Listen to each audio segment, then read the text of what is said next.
देश के सभी रेल कर्मचारी भाइयों को नमस्कार। मैं आपका साथी नरेंद्र पांचाल। जैसा कि साथियों आपको पता है कि आज दिनांक 3/12/24 को माननीय सर्वोच्च न्यायालय के अंदर अपना central railway track maintainer union and all India railway track maintainer union जो कि प्रतिवादी के रूप में अपीयर हुए थे, उनके मामले को अर्जेंट मेंशनिंग के बाद भी सुनवाई का अवसर नहीं दिया गया है। इसकी वजह से न केवल हमारे अंदर, हमारे साथियों के अंदर बेहद रोष है और इस रोष को प्रकट करने के लिए हम मतदान की चोट बेहतरीन तरीके से करते हुए आपको देखना चाहते हैं। साथियों, मैं चाहता हूं कि आप अपनी भावना और असमत के साथ खिलवाड़ ना होने दें, क्योंकि ऐसा अवसर जिस प्रकार रेलवे में 11 से 12 वर्षों के बाद आया है, ऐसा अवसर बार बार आपको नहीं मिलेगा। इस बार आप पटरी से उठकर जिस ट्रैक मेंटेनर कर्मचारी ने अपने आप को अपनी ताकत का एहसास करवाने के लिए रेलवे के प्रत्येक स्टेशन जाकर और प्रत्येक कार्यालय जाकर एक नए संगठन को वोट करने की अपील की थी, वो संगठन all India railway track maintainer union अपने आप में फेडरेशन को भी धराशायी करने के लिए पूरी तैयारी पर था। और इस बात का एहसास न केवल विपक्षी दलों को बल्कि सरकार को भी एहसास हो चुका था कि इस बार ग्रुप डी का कर्मचारी निश्चित तौर पर बदलाव की गुहार लगा रहा है और वो इस बार वोट की चोट के जरिए बदलाव करेगा। साथियों, भले ही all India railway track maintainer union को कल के बैलेट पेपर पर चुनाव लड़ने की अनुमति ना मिली, लेकिन मेरे रेल कर्मचारी भाइयों, आपका वायदा ख़त्म नहीं जाना चाहिए, आपका वायदा कमज़ोर नहीं पड़ना चाहिए। परिवर्तन आपको हर हाल में करना है और उस परिवर्तन को करने का आपके पास गोल्डन चांस है। मैं चाहता हूं कि यदि लेबर कोड लागू होने से उसको रोकना है तो आप ऐसी एक मजबूत फेडरेशन बनाने का काम करें या रेलवे में एक तीसरा विकल्प, चौथा विकल्प चुनने का काम करें।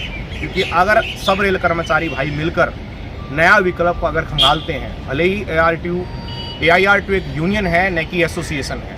आज हमने नामांकन भर के साबित किया कि हम ट्रेड यूनियन के अधीन काम करते हैं, सब रेल कर्मचारियों के लिए काम करते हैं। साथियों, आप लोगों के प्रचार के दौरान बहुत सारी उम्मीदें आपसे अन्य विभाग के कर्मचारियों ने भी जुटाई हैं। तो अब तक रेल कर्मचारियों में ट्रैक मेंटेनर विभाग के लिए, इंजीनियरिंग विभाग के लिए हमारी यूनियन ने बिना मान्यता के भी अरबों खरबों रुपए का लाभ आपको दिलाने का काम किया है। यदि आप भले ही आज सत्ता में नहीं हैं, लेकिन आज सत्ता तक बिना PNM में बैठे हुए आप PNM में आपकी चर्चाएं हो रही हैं। विपक्षी दल ही नहीं, इवन सरकार भी अपने मुख से ट्रैक मेंटेनर पक्ष में बात कर रही है। साथियों, ये कमाल है आपके संगठन all India railway track maintainer union का। मेरी आपसे हम्बल अपील है, ये अवसर दोबारा नहीं आएगा। मैं चुनाव का बहिष्कार करता हूँ। क्यों? क्योंकि हमें चुनाव का, जिस प्रकार देश में प्रत्येक व्यक्ति को स्वतंत्रता का अधिकार है, लोकतांत्रिक तरीके से जब हमारी यूनियन को माननीय हाई कोर्ट बॉम्बे ने परमिट कर दिया था, तो उस प्रकार उसके बाद हमारे साथ धोखा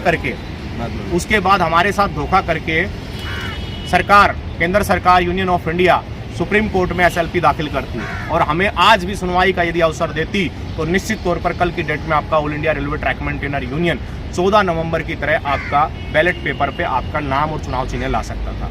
साथियों, हौसला आपका कमज़ोर नहीं है, उम्मीदें टूटनी नहीं चाहिए। ये आपके संगठन का पहला इम्तिहान था। आने वाले समय में रेलवे के अंदर यदि कुछ बड़ा बदलाव आप देखना चाहते हैं तो नया विकल्प चुनिए। हमारी यूनियन अपने शब्दों में स्पष्ट कह रही है कि हम किसी भी संगठन को समर्थन नहीं करेंगे। All India railway track maintainer union समर्थन ले सकता है, लेकिन समर्थन किसी को देगा नहीं। लेकिन अपने साथ जुड़े सभी रेल कर्मचारियों को पूर्णतः अवसर देता है, आपको स्वतंत्रता का अधिकार देता है, मतदान करने का अधिकार देता है। आपकी इच्छा के अनुसार जो भी आपको उचित लगे, रेल कर्मचारियों के हित में निजीकरण को रोकने के लिए, ओल्ड पेंशन स्कीम को लागू करवाने के लिए, इन तमाम ट्रैक मेंटेनर भाइयों की हत्याओं को रोकने के लिए और LDC ओपन टू ऑल करवाने के लिए आप ऐसे चौथे विकल्प को चुनने का काम करें, जिसके साथ आप रेल कर्मचारियों का भला कर सकें। धन्यवाद। जय हिंद। नमस्कार साथियों, मैं राम नरेश पासवान, महामंत्री central railway track maintainer union, राष्ट्रीय कोषाध्यक्ष all India railway track maintainer. दोस्तों, आप सभी साथी बहुत लंबे समय से हमारे नेशनल कमेटी का कमिटमेंट का इंतज़ार कर रहे थे। इसीलिए हम लोग ये वीडियो के माध्यम से आप लोगों के पास से ये बताना चाहते हैं कि हम जो लड़ाई लड़ रहे थे काफ़ी मजबूती के साथ लड़े, इसमें कोई दो राय नहीं। जो हमारी क्षमता नहीं है उससे ज़्यादा हम लोगों ने शक्ति लगा करके सामने वाले को टक्कर दी। लेकिन अंतो अंत तक कल की जो चुनाव हो रहा है उस चुनाव में भागीदारी लेने में हमारे जो सामने बहुत बड़ी शक्ति है उसके सामने हम असफल रहे अभी। लेकिन इतना भी असफल नहीं है कि आने वाले समय में हमारा भागीदारी सुनिश्चित नहीं हो।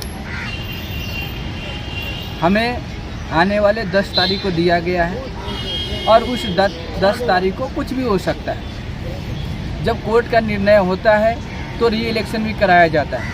लेकिन फ़िलहाल मैं आप सभी साथियों से मैं एक ही निवेदन करूंगा कि आप अपने कैडर के हित के लिए अपने इच्छा से आपको जिनको वोट देना है आप दे सकते हैं।